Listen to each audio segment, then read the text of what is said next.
Good afternoon, everyone. It's 3 p.m. Eastern Time on January 2nd. Welcome to today's webinar. Ann Beheeler, please take over as moderator. Okay, it's actually January 21st instead of January 2nd, but thank you very much, Mike. I really appreciate the opportunity to facilitate this webinar with our presenter, Dr. Celeste Carter. She is a wealth of information and a very important person in the NSF ATE program because she's actually responsible for it. So next slide, please. You will be in listen-only mode in case some of you weren't on a few minutes ago when we first started talking to you about this. Please do ask your questions via the question window.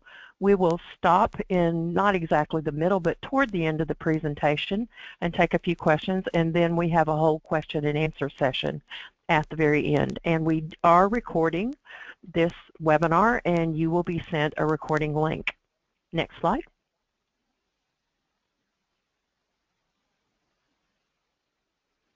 Again, this is brought to you by the National Science Foundation through a grant to the Centers Collaborative for Technical Assistance.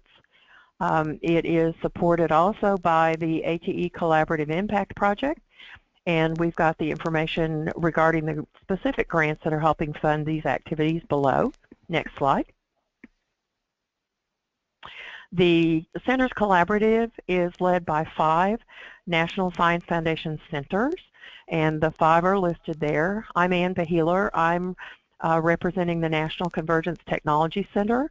Then there's the SCATE Center in South Carolina, the FLATE Center in Florida, the BioLink Center in California, and the Maytech Center, Network Resource Center based at Maricopa Community College in Arizona, and Mike is with that group. Next slide. Our purpose originally was to respond to a request from the Department of Labor to the National Science Foundation to have the ATE centers provide technical assistance to the DOL grantees. The thought was that NSF had been in business for over 20 years and had centers with, well, we would hope we would have centers with best practices. We think we do. And we were wanting to share with the Department of Labor tax grantees, and that program had actually only been in business for about 3 years at the time. We are providing some coaching, some convening, some best practices, some peer-to-peer learning, and next slide.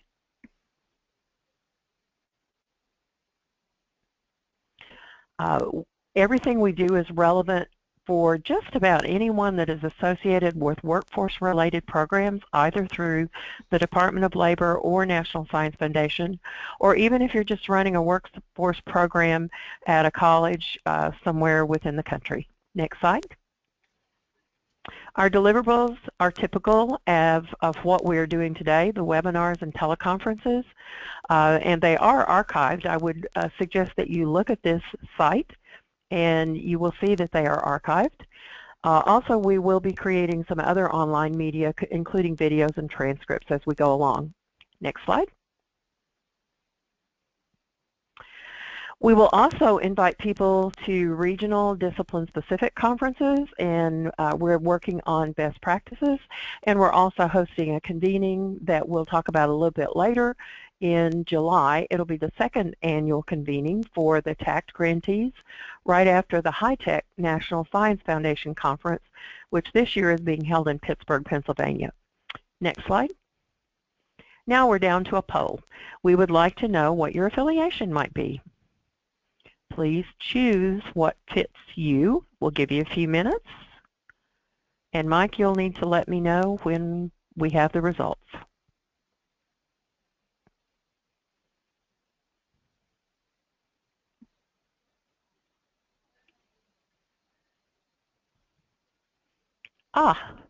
Interesting. We have a lot of people in this one who are affiliated with both National Science Foundation and the TACT grant. Very interesting, and we also have almost 20% that are affiliated with neither DOL nor NSF grants. That's very interesting. I don't know that that necessarily changes what we present, but it's very interesting for us to know that. Now, I would like to, without further ado, introduce Celeste Carter. She's with the Division of Undergraduate Education at the National Science Foundation, and she is lead for the Advanced Technological Education Program, which is a specific program under the NSF that focuses on technician education. Celeste, take it away.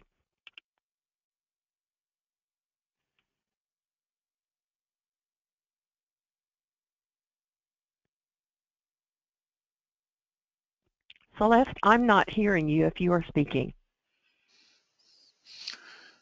No, we're not hearing Celeste at this point, Ann. Uh-oh. I see her checking her microphone. She just muted it and unmuted it. So hold on just a second. Okay. Yeah, all of our audio checks went fine just a moment ago.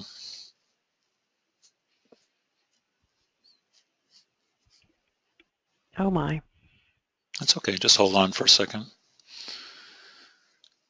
So let's just check not only the microphone icon, but your Mac may have gone onto mute as well.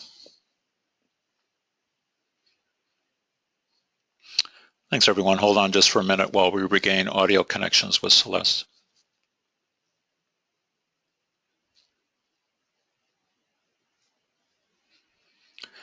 Celeste, there's one other option if you're hearing me that you could call in by telephone. If you go up and click on the telephone icon,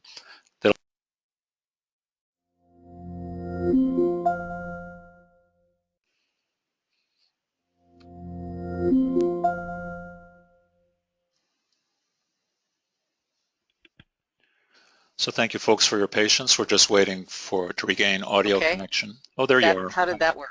That's fine. Okay, good. I'm not sure what I did, but I'm glad I'm on. We're just happy to have you. We're glad too, and, yeah. and we're very glad to have you. And as Mike says, this is a live event. Right. Well, what I had started saying before when you couldn't hear me was welcome to everyone. It's a real pleasure to have everyone online and listening and watching this webinar. So I just wanted to start off with that. And Mike, if you could go right on to the next slide.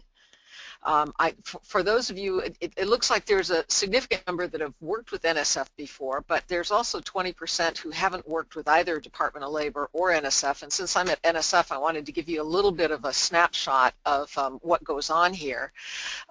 Pretty much we're an agency that is in business to make awards based on proposals that are submitted that go through the merit review process. Couple of points to look at.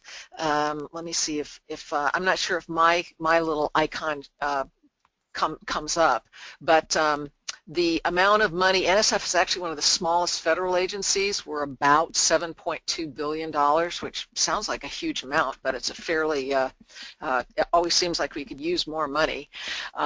We do use merit review, and I'll talk a little bit about that and why it's so important. One of the other things to look at is the funding rate of proposals submitted to NSF, and over the entire agency it's about 22%. So it's a competitive, it's similar to any other organization you would submit to. It's a pretty competitive process. The ATE program tends to be a little bit higher, but it depends on the area in which you submit. The other thing to notice is the average annual size of an NSF research grant. Across the agency, it's around $170,000. I'll get to the amount of money for ATE projects, and you'll see that we actually have a pretty healthy program, and the annual project award is $300,000 a year. So the so we've got a great program. So let me move on to the next slide.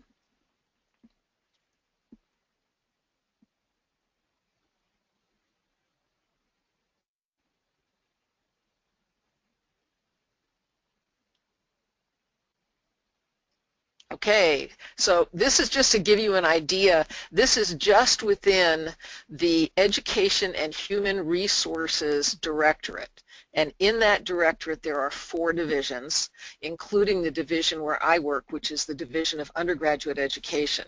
And I'll probably apologize right now because I've been here for a while now. and you do start talking in acronyms. So if I start talking in acronyms, type a message and say, hey, slow down and explain it. But this just shows those 4 divisions: graduate education, Division on Research and Learning, which is the K-12 division, Division of Undergraduate Education, or DUE, which is where ATE and some of the other programs I'll tell you about are housed. And then Human Resource Development is where the programs for, say, historically black colleges, the tribal colleges are there, people with disabilities. Those are the types of things that are there. But this just gives you an idea of the number of actions that we process and then the number of awards. So you can see that in overall FY13, if you looked across our directorate, the funding rate was about 18%, but in our Division of Undergraduate Education, we were at 21%. So we're kind of right in there with the overall NSF rate. So Mike, if I could have the next slide. Oh, this didn't get fixed. Okay, so imagine that those red boxes are going to move up a little bit. Obviously, this didn't translate too well when my PowerPoint got moved into the CCTA template. The 4 things I'd like to talk about: one is Advanced Technological Education, or the ATE program. The second is Improving Undergraduate STEM Education, which is the acronym for that. All right. The acronym for that is IUSE, or IUSE. And then the third one is the NSF Scholarships in Science, Technology, Engineering, and Math, or the STEM program. So those are the 3 I'm going to highlight today. You can see there's lots of other programs there. Sometimes when I'm talking to people from community and technical colleges, I will also mention the Robert Noyce Teacher Scholarship Program. That's one you might look at, because there are 2- and 4-year partnerships in that program for producing teachers with a disciplinary degree in one of the STEM disciplines, and getting them all the way through credentialing and into the classroom. But I figured we probably didn't have a lot of time today. So if we can go on to the next ones. So this really is what ATE is about, the ATE program. It was a congressionally mandated program in 1992, and the focus is really the education of science and engineering technicians for high technology fields. Congress's idea was we need to keep the United States globally competitive, and that this program, looking at entry-level technicians going into these high technology fields, was one way to do it, and they very carefully thought about and placed the emphasis on community and technical colleges. So within this program there are 3 tracks. There are projects, centers, and a track called Targeted Research on Technician Education. And I won't talk a lot about that, although if you're interested, please question me. The funding goes from $150,000 per year up to over $4 million over all 3 tracks. One of the great things about this program is that you can support grades 7 through 12, 2-year and 4-year institutions, so you can really talk about career pathways, and I know that's a big deal kind of across the United States right now. Another hallmark of this program is that community and technical colleges must be in leadership roles. I know one of the questions that came in was, do you have to have a 4-year partner? No, you don't. The partner that you really need is industry. So if you are at a 2-year institution, you have a strong industry partner, and you know that you are going to be developing a program or curricular materials that are in response to or in partnership with that industry, and that the students are going to be competitive for entering that industry, that's a great proposal. We do have the proposal deadline for this year is October 6th of 2016, so this is a great time to start working on a proposal. If I can have the next slide.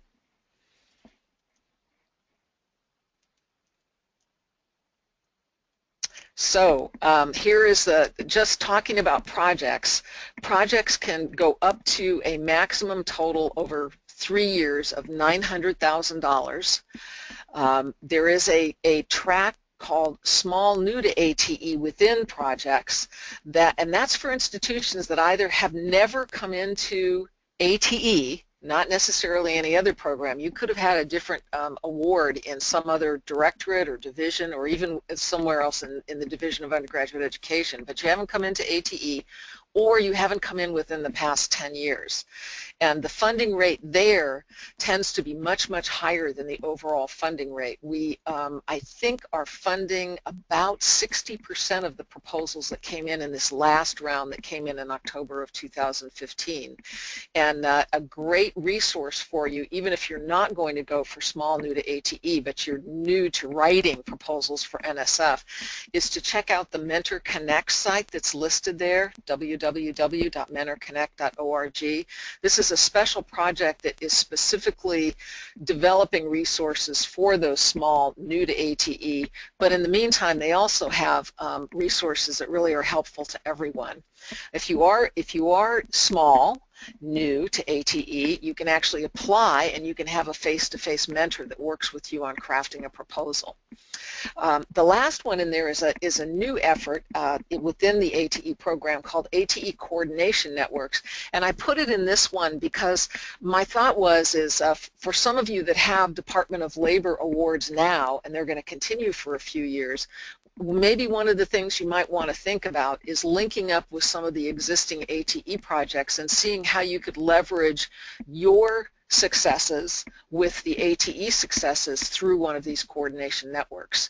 And it's really an effort to bring people together to, to talk about what you're doing, why it's important, what influences you would have on the other partners. Could be industry people in there as well. There could be professional societies. It's kind of an open, very open area at this point within the program. If I can have the next slide. This just gives you an idea. This is getting a little bit dated now. This is from the ATE at 20 book, which is available online. This just gives you an idea of the different industry areas that are covered under the ATE program, and you can see it's got a large component in manufacturing and engineering technologies, but that's not all that's done, right? We've got information and security, we've got micro and nanotechnologies, bio and chemical technologies, lots of agriculture ones came in this year, lots of precision agriculture and environmental ones came in. And then there's general advanced technological education, which could be kind of anything, writ large. It could be a combination of some of these areas. What about the infusion of computer science into some of the manufacturing areas, things of that type? Or how do you provide really good professional development efforts for faculty that are not well versed in some of these industry areas? So that gives you just a snapshot of what goes on within the ATE program. If I can have the next slide. And I wanted to keep this one in just to give you guys, everyone, an idea of what happens with those business and industry collaborations. So this is what the ATE principal investigators reported, because there is a survey everybody fills out every year.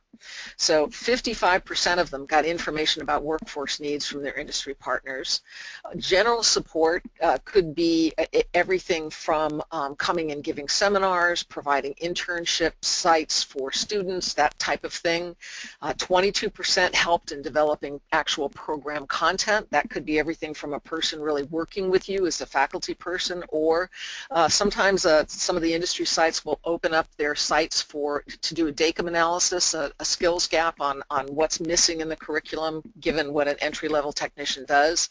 And then 21% received financial or in-kind support. And this actually goes everything from donation of equipment all the way up to millions of dollars supporting some of the centers and projects within ATE.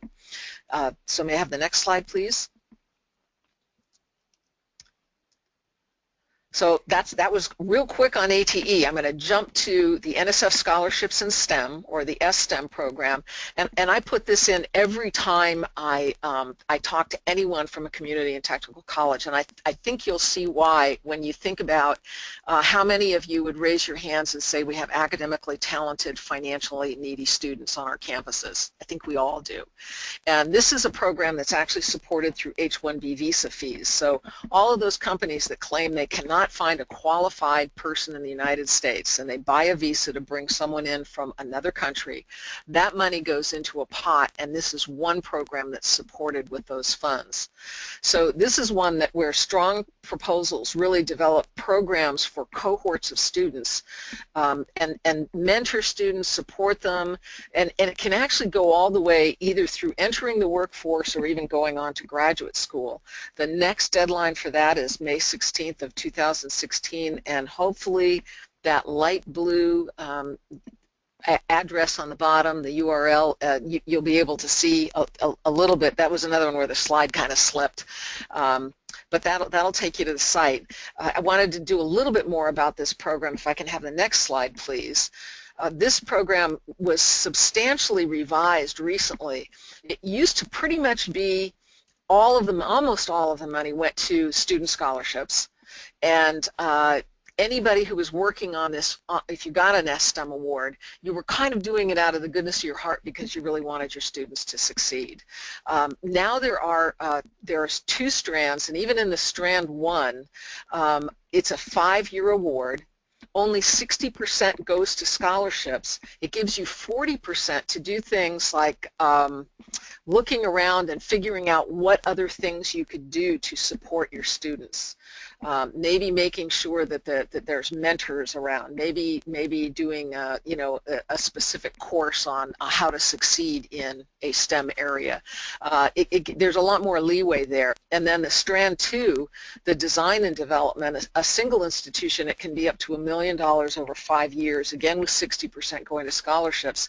And then you can also work together regionally and do multi-institutional consortia. Those awards go up to $5 million. Again, 60% scholarships. You can have any kind of combination if you're doing a consortium. So it could be 2- and 4-year partners. Maybe you want to build a really strong transfer program. This might be one way to do it. And it could be a 2-year that it's an associate, you finish an associate degree or everything needed to transfer. The 4-year could continue to support the student all the way through a master's or even a PhD. So it's a much broader program these days, and it's definitely well worth looking at. So if I can have the next slide. I apologize for this slide. It's just a little weird looking, but this was a program called Improving Undergraduate STEM Education, and I haven't figured out a better way to kind of present this. There's basically 2 tracks in the program. You can see one is engaged student learning and one is institutional and community transformation. And this is a program that is kind of emerging. We used to have Transforming Undergraduate STEM Education, the TWOS program, and before that it was Course Curriculum and Laboratory Improvement. Names changed, but a lot of times the scope and what we're looking for changes a little bit, but not too much. So engaged student learning, there's 2 tiers. There's a small and a large scope. You can see the dates there. And really engaged student learning is pretty much what CCLI or TWOS, those other previously named programs, used to do. What do you need to do to update courses? What, are you coming in, I kind of use this example a lot because I remember somebody at my own institution that had not updated anatomy and physiology in 20 years. So you could come in and say, here's a program in cell biology, cell and molecular biology, and wow, I just heard about CRISPR and some of these other really kind of new advanced techniques, and I really would like to implement those and get those into my course, and this is what I think I need to do. And the reason that the need is there is because students are going to have to know about these things when they go out and want to get jobs or want to go to graduate school. So that's pretty much engaged student learning. The institutional community transformation comes from a program we had called WIDER, and again you can see there's a small and a large scope. The idea there is something got developed at some point in time that maybe each one of us would say was a best practice, and we're a single faculty. how do you actually disseminate and get other people to adopt and adapt what you see as really truly a best practice? And that goes everywhere from maybe just across the faculty in your in your department, and maybe it could go for that larger scope all the way to really transforming your institution. And maybe you can show or convince people that problem-based learning and active learning is really the way to go, and there should be much less emphasis placed on standing up in front of your podium and going through your PowerPoint slides, similar to what we're doing here. But that might be an example of looking at an institutional transformation. So again, I think it's the broadest program we have. This is one where if you're not doing something that fits into ATE, you're not at entry-level technical education, but you've got broad ideas about how to improve one of your STEM departments, this might be the program to look at. Okay, may I have the next slide? One other thing I wanted to mention, which I actually didn't have on that red box thing on the DOE site, and this is an opportunity. A lot of times I think a lot of us know that providing a research experience for a student early on is one of those things that can truly kind of have the light bulb or the fire lit within a student.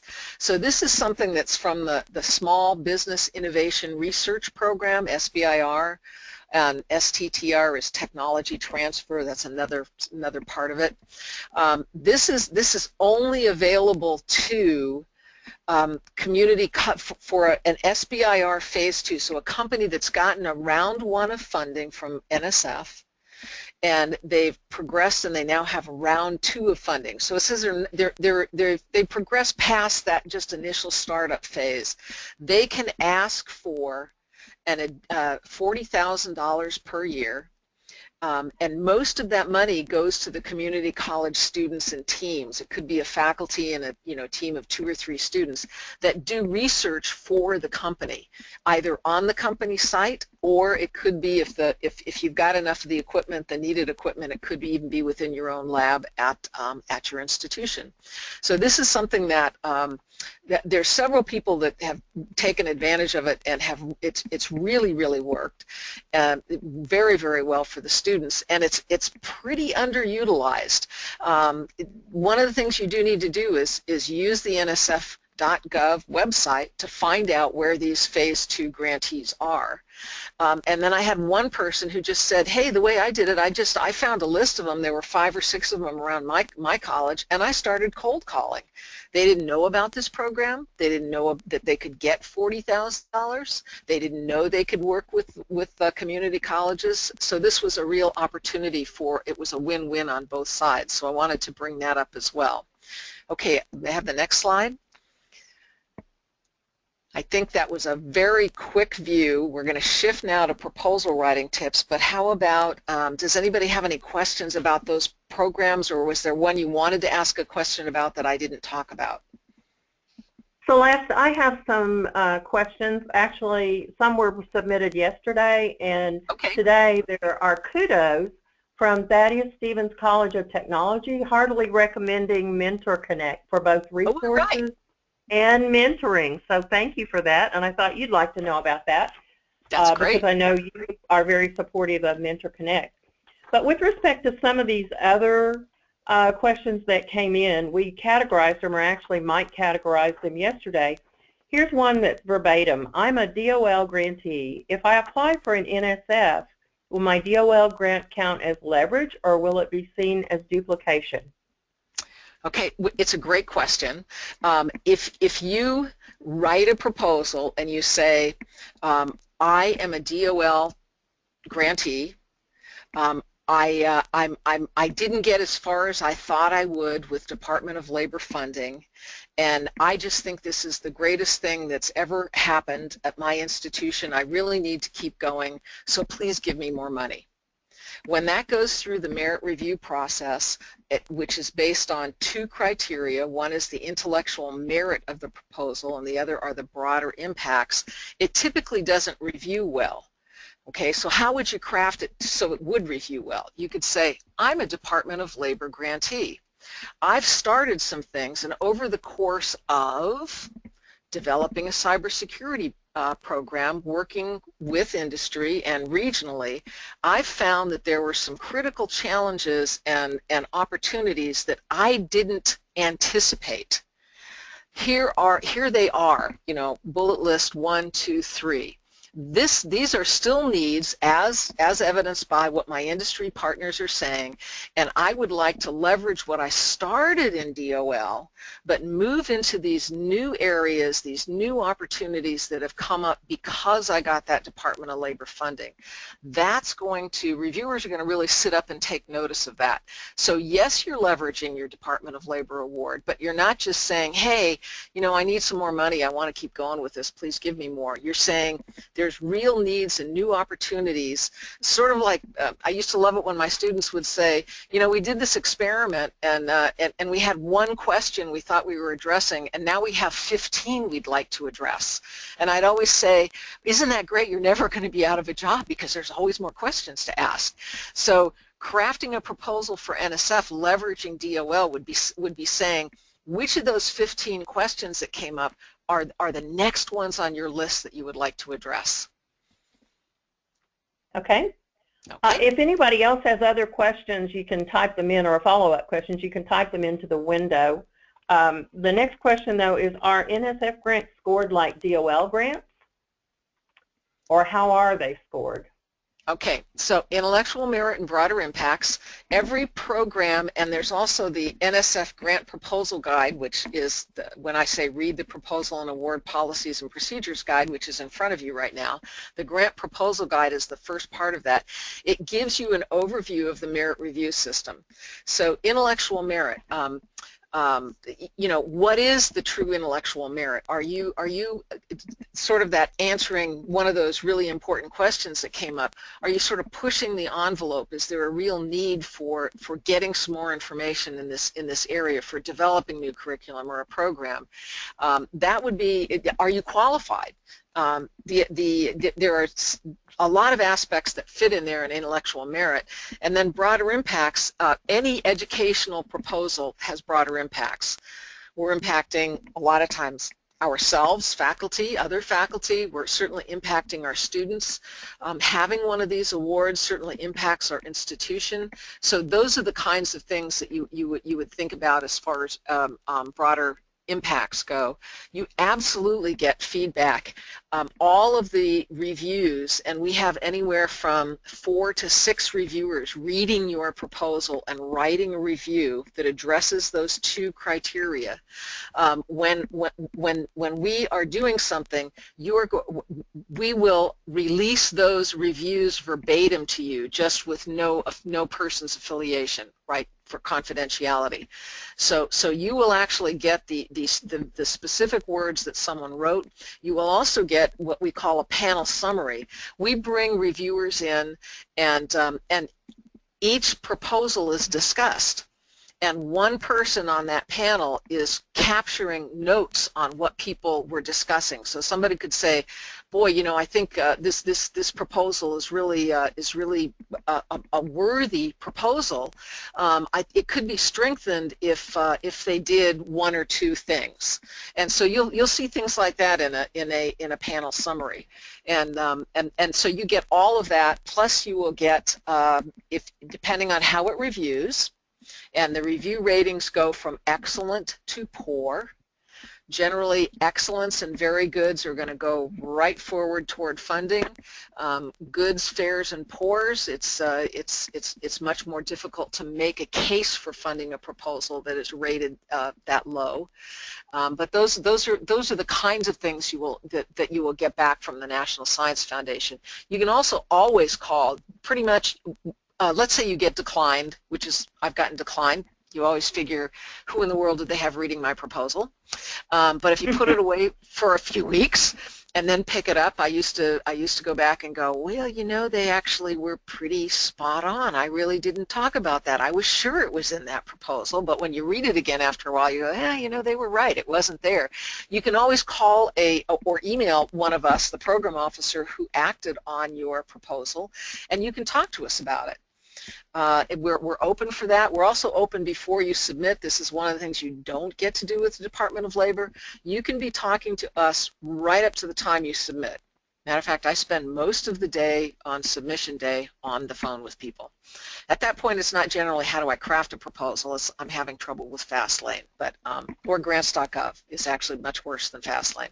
But anyway, you can always also submit a 1 to 2 page synopsis of your project idea, and we'll give you feedback on it.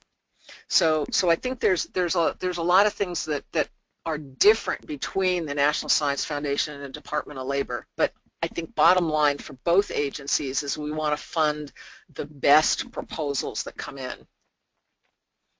Thank you, Celeste. Let's hear your proposal writing tips and then see if we have more questions.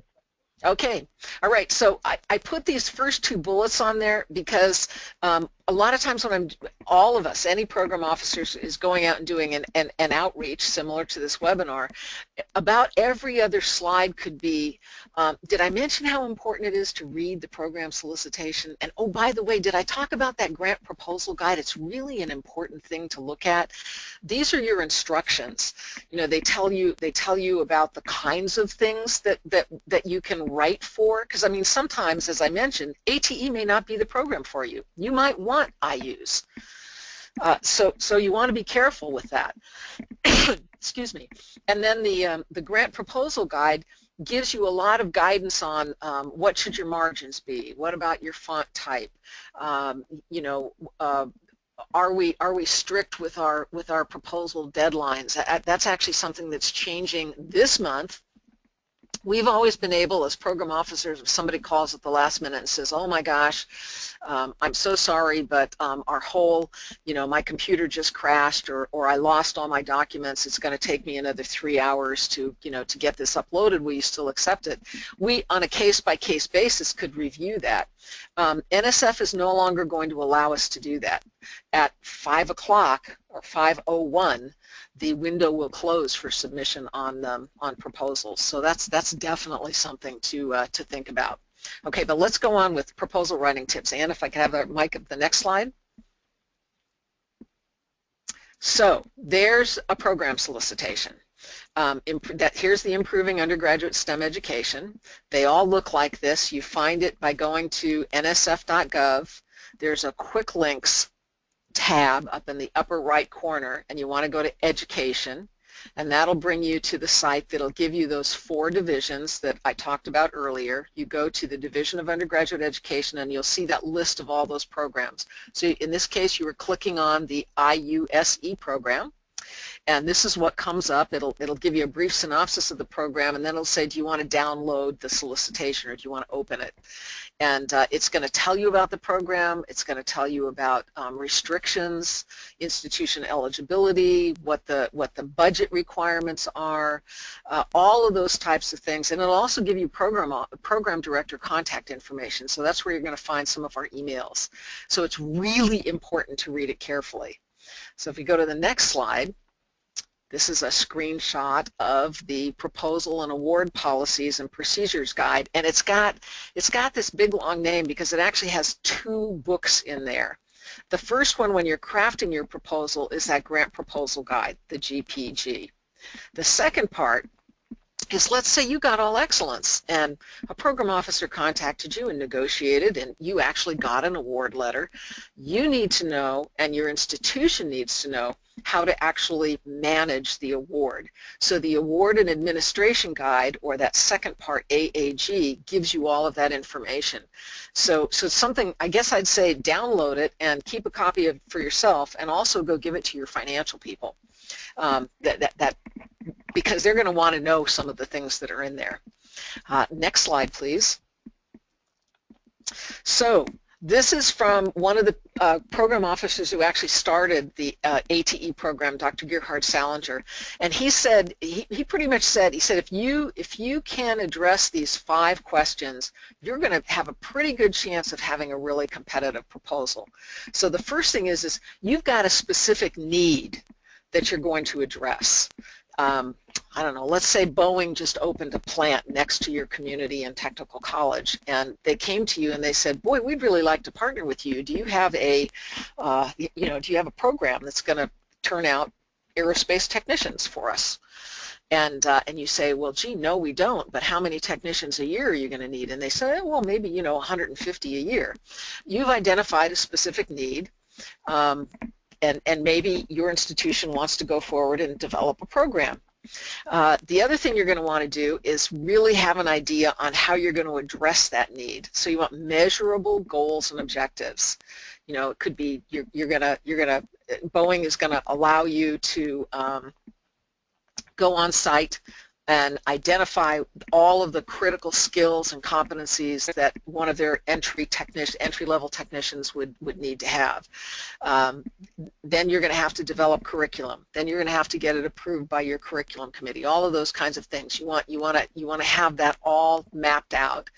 You also want to be able to present to reviewers that you, the PI, and your project team actually has the expertise to carry out your plan.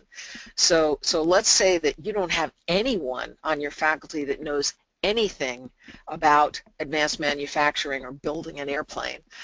You might have a real problem there convincing people that you've got a team that's going to be able to carry this out. So you'd have to think about that.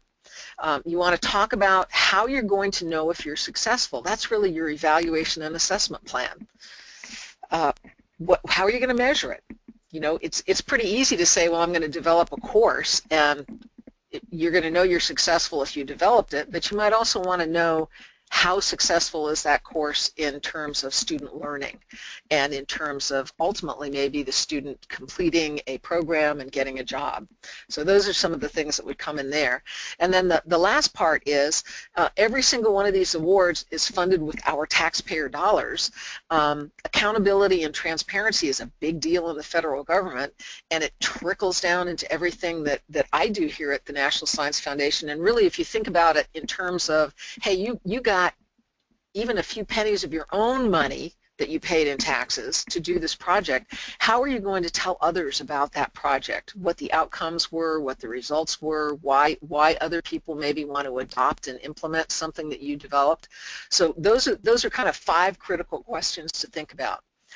If I can have the next slide. More advice. Do your homework. There is a page in an NSF proposal for references. I always ask people when I'm face to face, I'd say, okay, raise your hand if you'd give a student an A if they did a research project or report and when you got to the references page it said none. And pretty much you guys can all guess what people would say. People will turn in and it's a lot of work to craft one of these proposals. They will turn in a proposal, and when you get to the references page, it says none. So you want to really think about what's happened within the area that you say you have a need, even with what TACT has done, with what ATE has done, with what other institutions have done. How is that impacting your project? Where are you going from what other people have done? You can contact other PIs. Don't reinvent the wheel. The project that comes in and says, no one on the planet has ever thought about developing an associate degree in cybersecurity. We're going to do it. That's not going to review very well. The other one, we've mentioned Mentor Connect. Mentor Connect is housed at the South Carolina ATE Center, which also has the website teachingtechnicians.org. ATE Central is our portal and digital library, and at this point in time people are archiving all of the materials they've developed with ATE Central, so it's a great place to go and look for materials that have been developed, see what's around your area of expertise. And then also they have notices on upcoming workshops, different interesting conferences, different things like that. All of the ATE centers have their own website, which is atecenters.org. And if you're kind of a little iffy on that whole evaluation and assessment, one of the centers that's supported by ATE focuses on evaluation, and that's the Evaluate Center. And then finally, don't forget nsf.gov. There's a ribbon across the top of every page, and one of the tabs says Awards. You can go in there and you can type in anything you want. You know, and you can find out what NSF is funded in that area. So those are all references and resources for you to take into account as you craft your proposal. If I can have the next slide.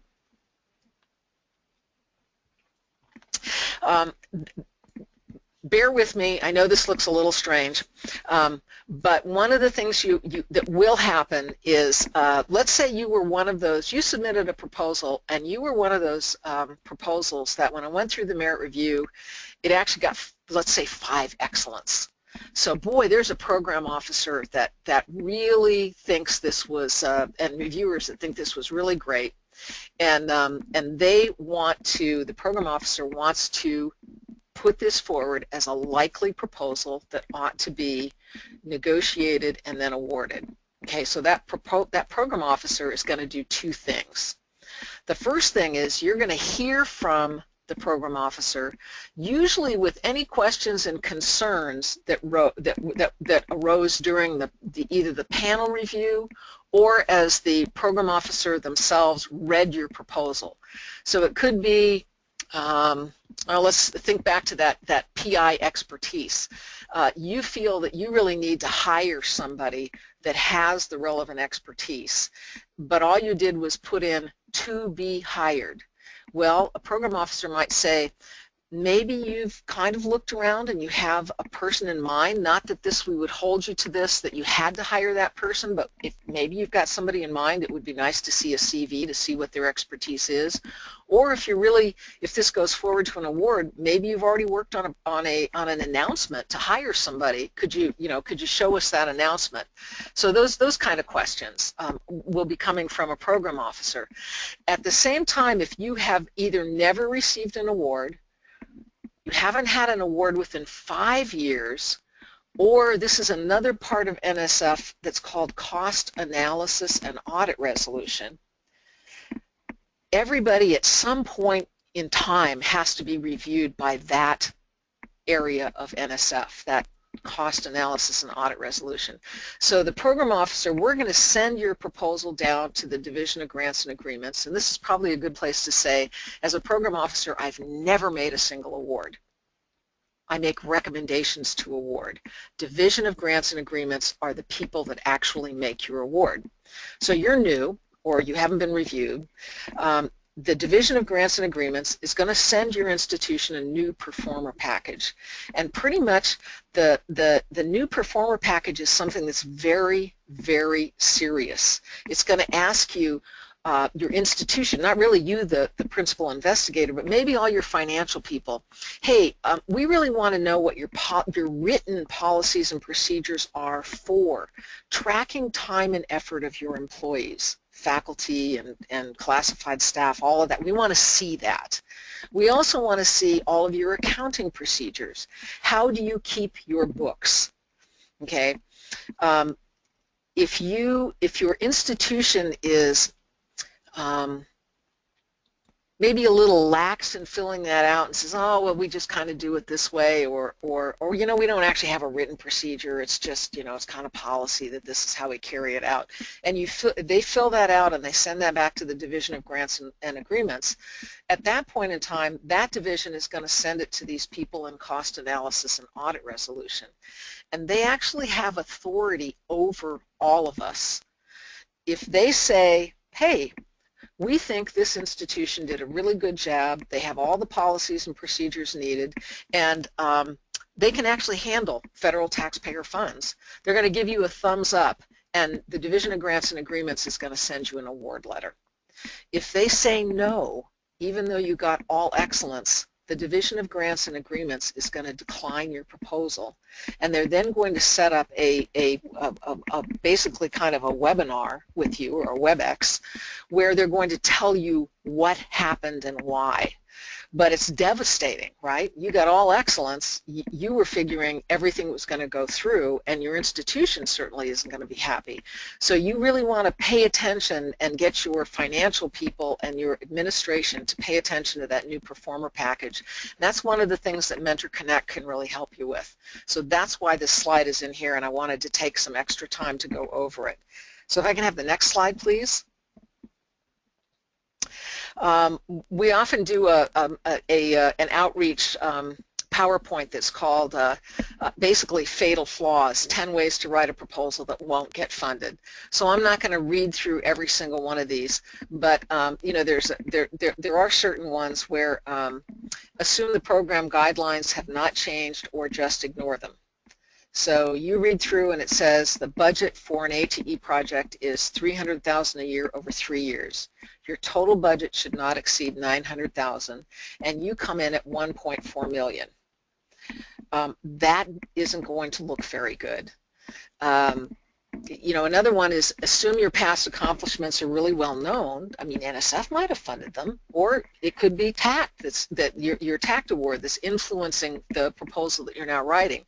Be sure that you let people, the reviewers, know what those the results and outcomes were of previous funding. Another one is that template letter. If the grant proposal guide specifically says you cannot submit letters of support. So the kind of thing where you get, you know, all of your local industry to say, oh, God, we think, you know, this guy's really great, he's got a great program, we really support it. Don't submit those. But if your industry or another partner is going to say, this is a really worthwhile project, and the activities that I commit to do are, you know, maybe it's an industry that says, I will support 3 to 5 students a year in internships. Those are the types of things that really carry weight with reviewers and with program officers. If it's a template letter and you attach 15 letters that are all identical except for the logo at the top, reviewers don't take those as being anything other than space filling. It's you've really added a lot of pages to your proposal, and they really don't like that very much. So those are some of the things you want to think about. If I could have the next slide. That's it. Questions? Celeste, we have not had any other questions entered. I have a couple though. One is, can I pay my own salary from NSF funds? NSF, if you want to look at the grant proposal guide, the grant proposal guide says that you can request 2 full summer months of support for faculty.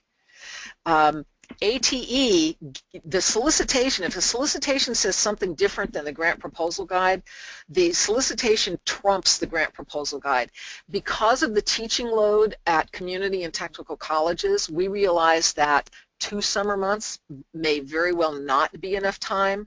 So if you are running workshops, you are developing curriculum, you can ask for some number of course release time, and that can get translated into some number of months, academic months, and yes, you can get paid. So you can definitely get paid with NSF funds.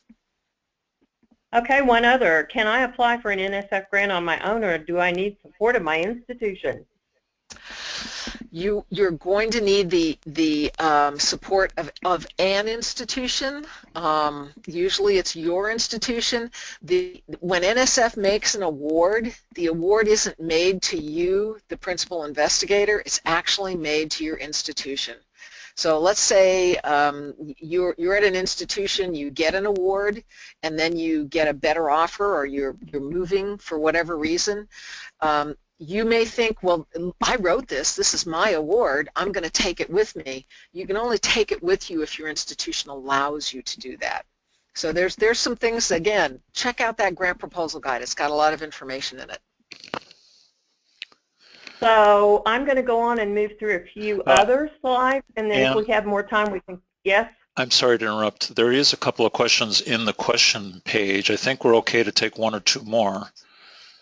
Well, I'm not seeing them. I'm sorry. Go ahead. Do you mind if I do it? No, go ahead. Celeste, this has to do with what you were just talking about on the new performers criteria. Does that apply to each program separately for any NSF awarded in the 5-year window? In other words, if you get it for one, is it good for all of them? Well, If you haven't had an NSF award in 5 years, and it could be anywhere within the agency, so maybe you applied for something in the biology directorate or in chemistry and math or whatever.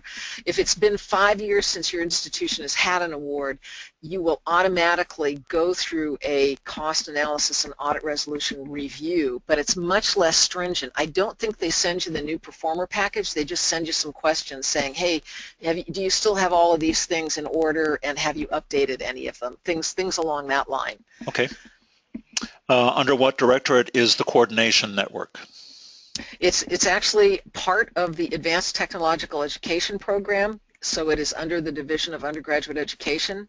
You will find spread across really across all directorates, and quite a few of them, they have things called research coordination networks. So I will just flat out say I stole it from the research directorates and made it applicable to the Advanced Technological Education program. Okay, we're going to erase that comment from the recording. No, I'm just kidding. Yeah. Here's a good one. What's the time frame for receiving a response, a yes or a no, from that date in October that you submit? Okay. So we have guidelines that we adhere to. We are supposed to have processed 80% of the proposals, so that people have heard things, the yes or no, within 6 months of submission. So you got from October to about April. That doesn't mean everybody is going to hear, right? There's another 20%. I am always pushing people to keep working, keep going, get those questions out. If it's one you're thinking of recommending, make sure you move things. The latest, well, every once in a while something will happen. There were a couple last year that didn't get their new performer packages in time, so there are people who submitted more than a year ago that are going to get award letters very shortly. and they know that. They have received apologies for not having gotten things done in a little more timely way, but every once in a while things will get held up. But we try and do the majority of them within 6 months. Thank you. How does the NSF feel about international collaborations, and what type, if they will fund some, what type of things would they fund? And probably keep your answer somewhat short. Right. There is an international division here. One of the things that I would do would be to go and talk to those people about what they are interested in funding. There are efforts that support international collaborations. So I would say it's worth maybe crafting that 2-page synopsis and sending it, and then I can find out for you additional information. Okay. Good. And I know you're very open to questions. Thank you for that. One last quickie one. It's a technical one. STEM. Can you fund an administrator who administrates that program? Yeah, I think if you justify it, yes, you could request funds for administering it. Good. And before I turn back to Ann Beheeler, Celeste, I just want to let you know and all the participants that there will be a link to the recording and the slides of this presentation that will be sent out to all registered attendees. Back to you, Ann. Thank you, and I'm sure we'll fix those 2 slides that slipped through somehow. Next slide then. I want to talk about what's coming up. All right, there were a couple of questions about financial management, and I'm going to give you a teaser. On February 10th, we have Celeste back with us, and also Rashawn Ferrier from the Division of Grants and Agreements. They will be presenting a session on information regarding the financial management and grant management for ATE grant recipients. And even if you're planning on proposing a grant and haven't gone through it yet, I think it's probably good information. We at our center did go through a monitoring visit from DGA after having been funded for a few years and having several different grants. And it's very, very helpful if you have your financial house in order. Let's leave it at that. We had no findings, which was awesome, but we have done a lot of work, and our business office has done awful lot of work to ensure that. Next slide. Okay, we'd like you to join us in Pittsburgh, July 25th through the 28th is our high-tech conference. The first 2 days are our pre-conference workshops, and the next 2 days are actually the conference itself. This is primarily NSF conference. The NSF centers actually put this conference on. And last year we had several of the TACT grantees actually present. And then just for you, if you'll go to the next slide, on July 29th we will have a TACT-specific technical assistance session that is free. Last year was our first year to do it. From 8:30 in the morning to shortly after noon, we had 3 different sessions. We were very pleased. The CCTA puts that on, and we were very pleased. We had 115 people actually register, and we had 105 attendees, which is actually fabulous for percentages of people that actually can attend or do attend after they register. So you are invited, and there's the registration link. That registration link for the high-tech conference will also have a place there where you can register for the TACT technical assistance portion. And Dr. Carter has agreed to present one of the sessions that we will be providing this year. And also Cheryl Martin from the Department of Labor will be there. So here is Dr. Carter's contact information. One of the questions was, can you contact a program officer? Yes, yes, yes. I will tell you they will not write your proposal for you. However, they are a wealth of knowledge, and they are very, very approachable and very easy to ask questions. And they do like to see that 2-page summary to respond to your ideas. Celeste, do you have anything else? Mike, anything else? I don't think so. Okay. Just to say thank you again. One last little one. Thank you for everyone. Okay, go ahead. Yeah, we can go ahead and officially end the webinar for those who want to leave. We're perfectly on time, but there is one little question for those of us that might be interested. Celeste, does the NSF define STEM disciplines the same way as the other agencies, or do they include disciplines in the social sciences? Social sciences are definitely included. We actually have a social and behavioral science directorate within the National Science Foundation. Perfect. I knew that was of interest to a large group of our audience out there today. If you followed anything about the National Science Foundation for the past couple of years, you will know that that directorate has come under fire from Congress recently, questioning whether or not it should be within NSF, and the people, the NSF director and deputy director, absolutely stand up and say yes, it should be there. Right. What do those Congress people know anyhow? Nope, sorry, I didn't say that. Wait, they're funding us, Mike. We're still being recorded now. Yes, thank you, Ann. Yes. And thank you very much for moderating today. And Celeste, it's a real pleasure to have you on board. And I just love your comments today. You gave a lot of insight into what makes success at the NSF. I appreciate that. Thank you very, very much.